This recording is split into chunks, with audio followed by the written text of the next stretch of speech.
So one of the things that I thought about, um, when I even thought about, I know we discussed this before, and one of the things that I really want, I know that the audience will be excited to hear about, is this COVID-19 risk calculator, right?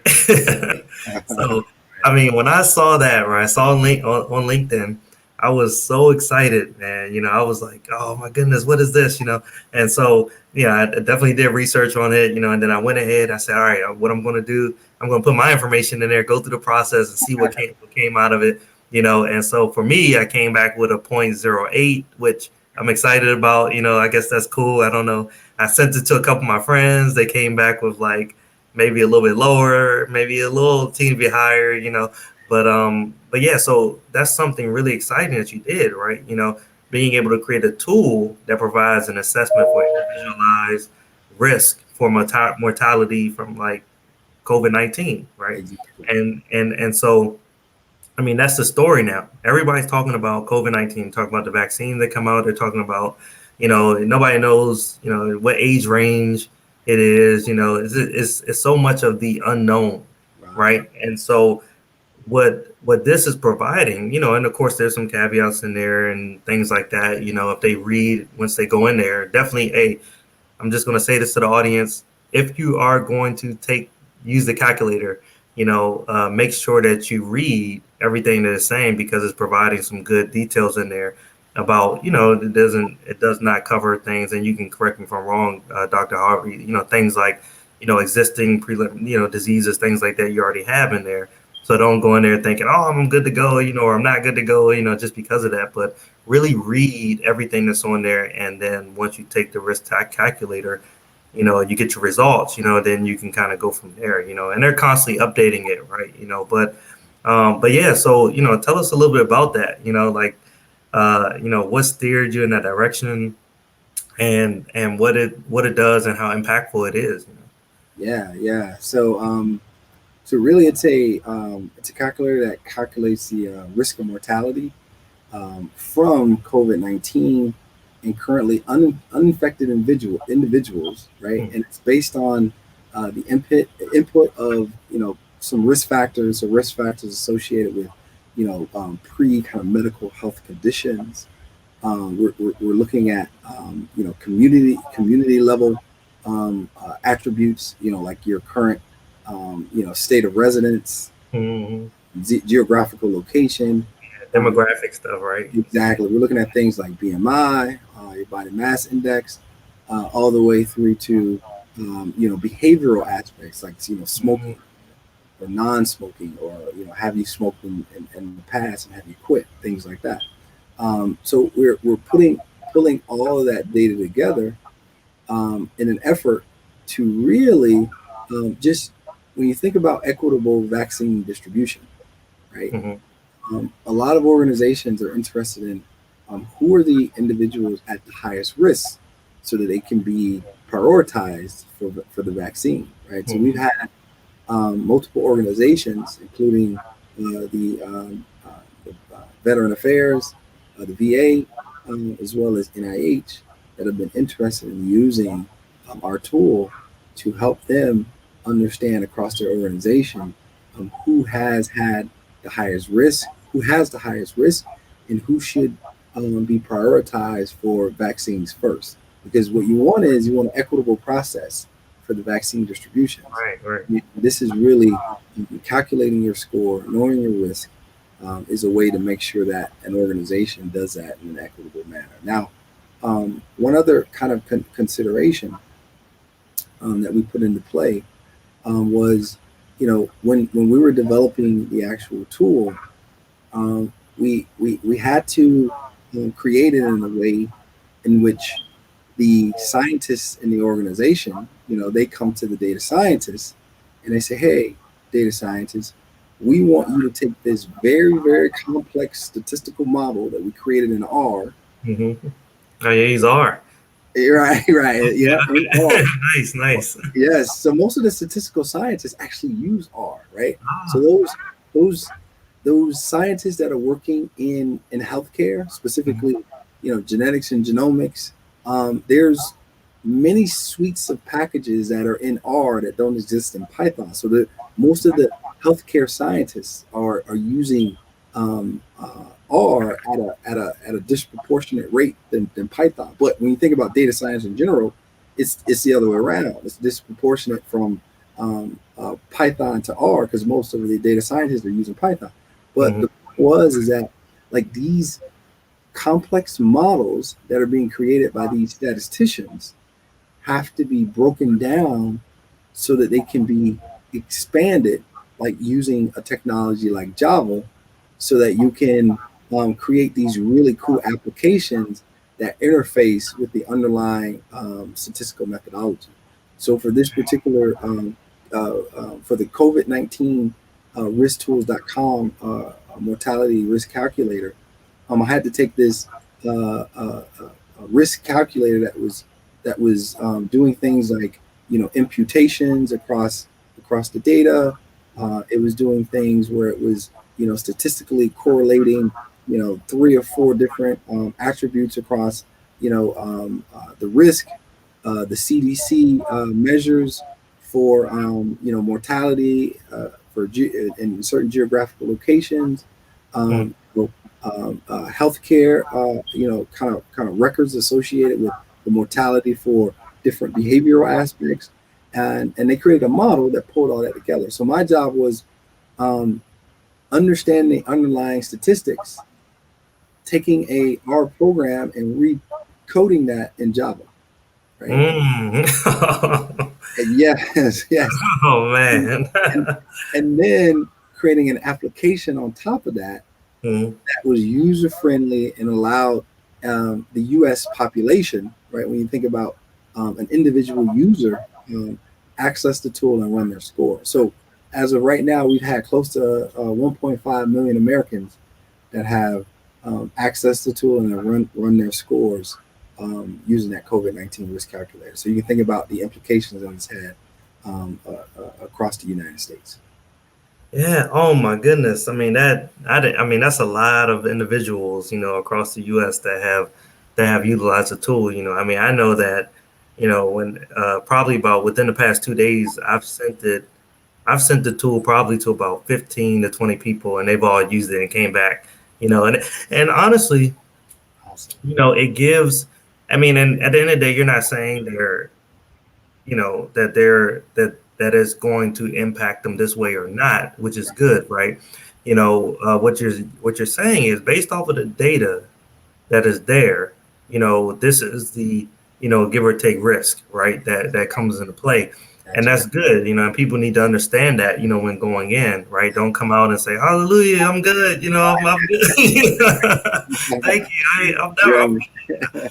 Jeremy. They need to understand that it's just based off of the data, right? Nah, And exactly. so you still have to do things like wash your hands. People out there, I hope y'all wash your hands. You have to do things like making sure you're wearing your mask. Not and again, it talked about that in there, right, in the Yep, description, saying that's right. making sure you're still practicing social distancing. If you're not, then we can't account for that in the data set. That's right. Exactly.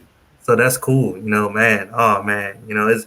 I mean, I'm just super excited about that in general. For some reason, don't judge me. I took it about 5 times just to say, oh, just just to be a part of it. Just to be a part of it. So it was super exciting.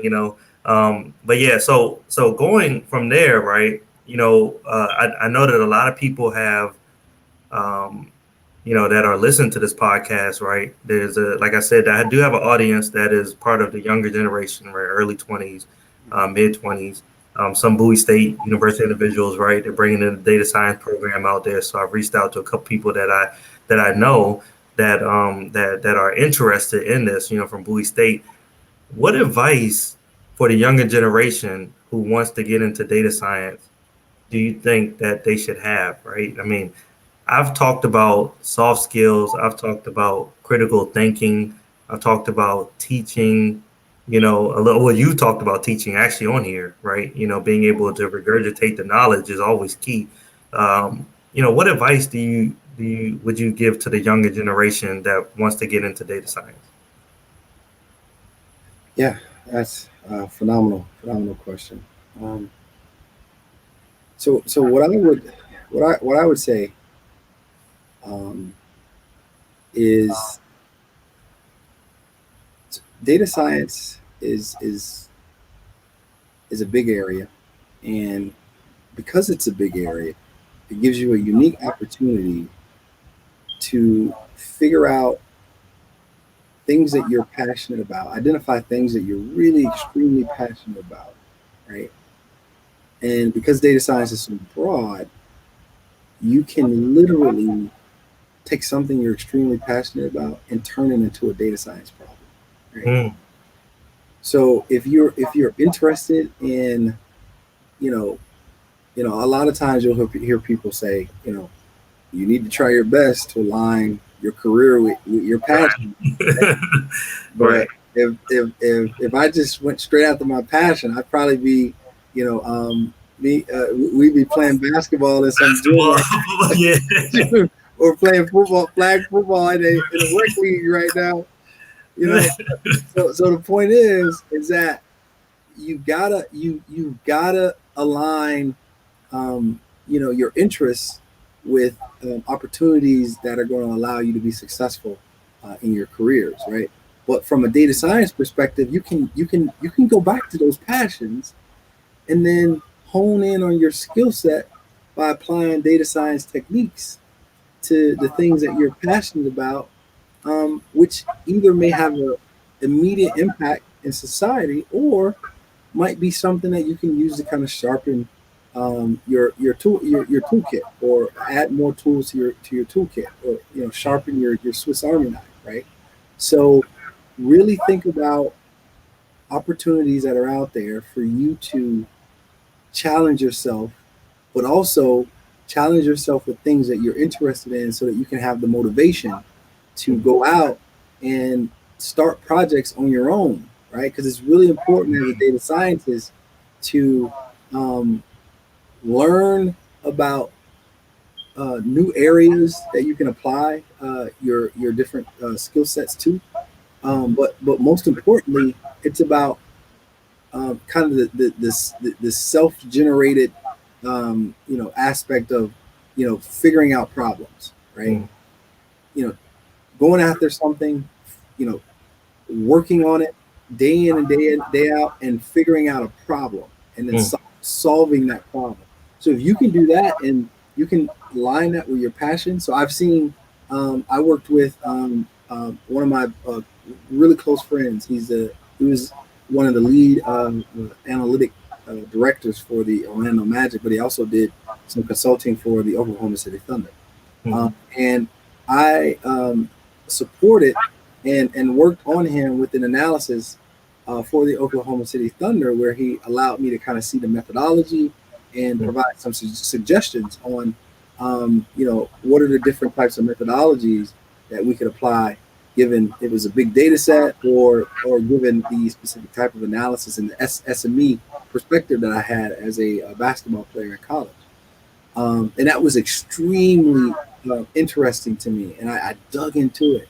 Yep. And I had a senior in my graduate courses that worked on a project where he was trying using natural language processing and machine learning to create a hybrid rapper that was based upon multiple genres and multiple rappers that he was kind of creating a soup of, and he was creating a model that was going to spit out lyrics, 16 bars, right? Mm-hmm. And he was at George Washington University, and he's a senior, and he's going after things that he's passionate about, and he's got all these tools from a NLP AI engineering perspective that he can apply to the real world and utilize as part of a career, right?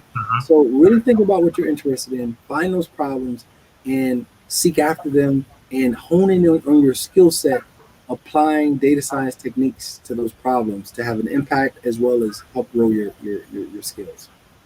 Oh man, thanks, Dr. Harvey, man, because you just hit on something, that I don't think I've ever talked about or really ever thought about, that, we always talk about how people within the African American community, they don't have to be, right, the rapper, the entertainer, or the athlete. But if that's something that you're passionate about, well, and then you want to be a data scientist, you can still do it. Data science is everywhere, you know. Right. It is everywhere, man. You know, and Right. I remember I did last year. I did a segment where I brought in people that don't even deal with data science and never did and probably never will, but they didn't realize how much they use data to solve all the problems they have, right? I Right. brought in a pharmacist, right? My buddy was a doctor, he's a pharmacist. I brought in a restaurant owner. It didn't matter, right? So if you like being an athlete, right, and you realize that, you know, getting to the NBA or NFL is difficult, right? That's right. But you find a passion Exactly. in that field, you know, then there's other avenues you can take to still be a part of that, you know. And so that's a great point that you're making right there, and I appreciate that. Younger generation, you better listen, right? And if you're on LinkedIn, you better follow Dr. Harvey because he's dropping some gems out here. Um, but all right, so now for the fun stuff, right? So we talked, we got serious, we talked about all the serious stuff about data science. You know, we were helping out the younger generation, but we want to know a little bit about the fun side of things, you know, with Dr. Harvey. And so I have this segment that I do. It's called Overrated, Underrated. That's overrated or underrated. And what I do is I spit out. I actually got this from a motivational speaker, Gary Vee, that I follow, and so he has a segment where he's asked a bunch of questions on YouTube or Instagram, whatever it is, and there he just says overrated or underrated, and he gets a chance to express it if he wants to, or he can just keep it moving, right? You can talk about it a little bit if you want to, you know. But usually it's about 30 second to 2 minute, you know, segment where I'm asking Dr. Harvey, you know, I'll throw out a certain word or term or phrase, and then he gets the chance to say whether he believes it's overrated or underrated. All right. So you ready, Dr. Harvey? Yeah, let's do this. All Let's right. do The printer. Definitely underrated. Underrated? Definitely underrated. Man, when I am writing papers, doing research, I'm old school, so Uh-huh. I've got to physically have it so Uh-huh. so I can write on it Uh-huh. before I actually consume it. Um, if you're looking at an iPad and you're trying to read and you're trying to do your work, good luck, guys. But I'm old school, underrated. Nah, I do feel you on that. You know, sometimes I have run into issues where, you know, no matter how technical I am, I feel like I can't work a printer, and I'm like, this is crap. You know, this printer's crap. And then next thing you know, I realize that, oh man, I just could do a signature through Adobe Reader or something like that and just send it back. You know, instead. So I do see the value in, like, you know, we're Man, changing. you guys knew I was going to say underrated. Look at that right there. Yeah, I see it. I see it. You got the serious one too. That's the serious one. That's Oh man. the COVID-19 office funds Yeah, yeah. from the company, right? Oh man. Oh Yeah. man. All right, so the next one, coding. Overrated. Over, Overrated. overrated. Uh-huh. As a good data scientist, if you can't navigate Stack Overflow Hmm. to the fullest extent, if you think that you're gonna put all these different methodologies and frameworks and statistical models to memory, oh, you've got it completely mistaken. Yeah. Mistaken. Coding is completely overrated. Trust me. All right, okay. Social media. Social media, man, that's a good one. Social media is overrated, and Uh-huh. the reason I say it is because if you want to become an expert in your field, you got to put your phone down. Mm. If you want to be the greatest, right, and not just some mediocre data scientist, but you want to be a game changer and you want to be someone who is seen as a leader in the field, Mhm. put the social media away. Focus.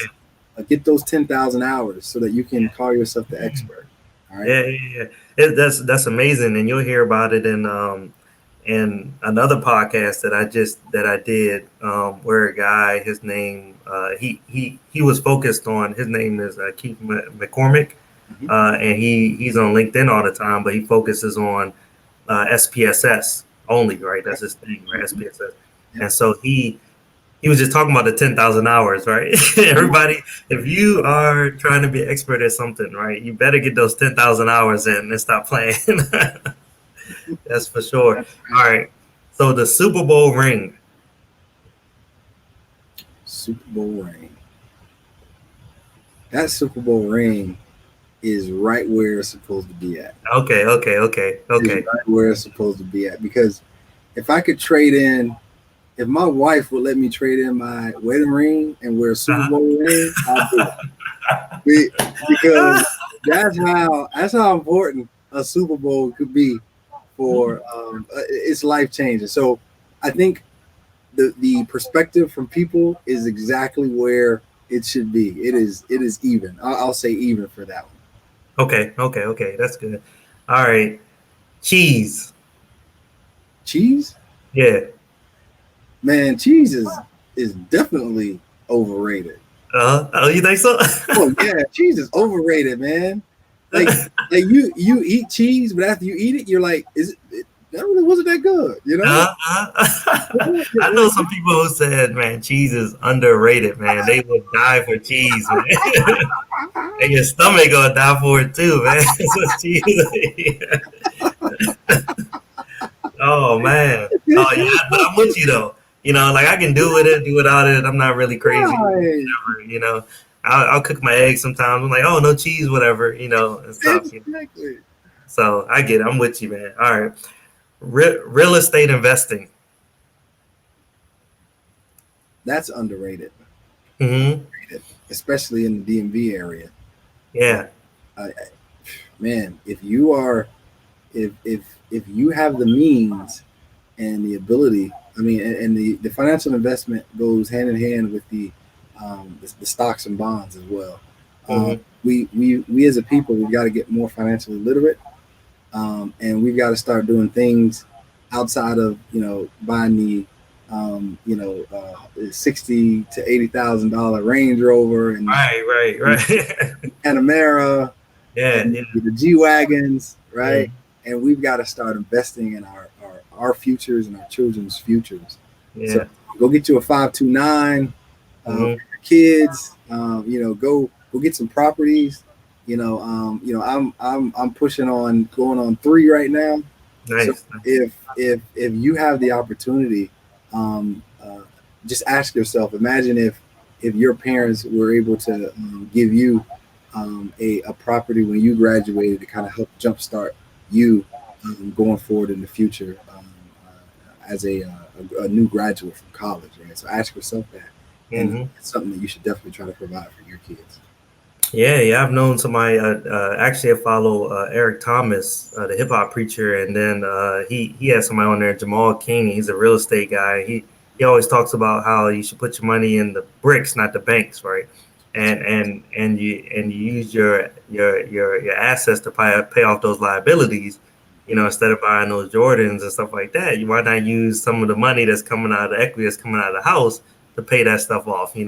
Build a passive income and all that stuff and have that pay it off versus you spending all that money on there. But we're changing, man. I'm seeing a lot of education going on out there. It's starting to slowly change the culture and stuff. So yeah, great point, great point. I'm with you on that. All right, the last thing, okay, and I want to put this out there because I know we both went to the same school, right? All right, college cafeteria food.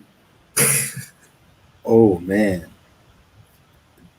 I'm going to say this: college cafeteria food is underrated. I'm with you. It's underrated, and I'll tell you why it's underrated. Because um, I went to Bowie State, but I also went to Mississippi Valley State University. Mm. And Mississippi Valley State University, we had Catfish Fridays. Oh no, you did, man. Oh We had man. Catfish Fridays. We Oh. also had cheese grits in the morning. And when the cafeteria lady used to scoop the cheese grits, you can see the string and Yeah, the the cheese hanging off. cheese. Oh man. Hey, it was old school country backwood Oh breakfast, lunch, man. and dinner in Mississippi, right? So depending on where you go at, right? Yeah, depending on where you go. Yeah, yeah. HBCU cafeteria food underrated. It's the underrated. Yeah, yeah, exactly, exactly. I'm with you on that, man. I've gone to some other schools to visit, and I definitely saw. I mean, the food is just is crazy, HBCUs and stuff. So I'm definitely with you with that. And people take it for granted sometimes, but I'm like, look, it's good. Right. So it feeds me, man. I gained a lot of weight. I think I went from like 168 to like 190 my freshman year at school. I was playing football, but still, man, it was Right, it was the food. I was eating like 3 meals. I was really eating a solid 3 meals a day, right? right, right. So it was good. But yeah, no. I want to. Usually, I end the podcast with a dope data nugget, and I just want to say, thanks again, Dr. Harvey, for being on, and it's definitely been fun.